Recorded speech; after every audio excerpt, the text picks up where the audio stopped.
I was just going to add one thing. I think the nice thing about the museums, institutions, at least how I've interacted with them in Boston, I'll start with giving a quick story. That I went to Spain, and I went to this specific archive in Spain, in the southern part of Spain. That's a very conservative part of Spain.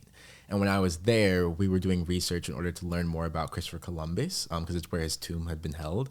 And in this specific archive, they, in lesser words, told us that we couldn't work on this project because of like the implications, political implications of it getting out, like just the negativity around like colonization and what the cost of it was.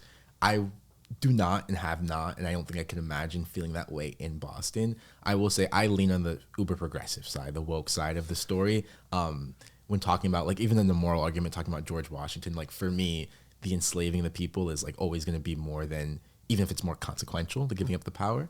And I feel like I've been empowered to, when I'm telling stories, the institution itself doesn't have to endorse my viewpoint, but it is very permissive of people using that history to make the point that they want to. The example that I have is I actually made the video about stolen land. It was shortly after Billie Eilish, who's a famous singer, had made this comment saying like no one is illegal on stolen land. And it was just like a viral conversation. I'm sure there was people on the left, people on the right. And I didn't comment on that specific like quote, but what I did say is people pretend like saying America has stolen land is like a woke progressive talking point.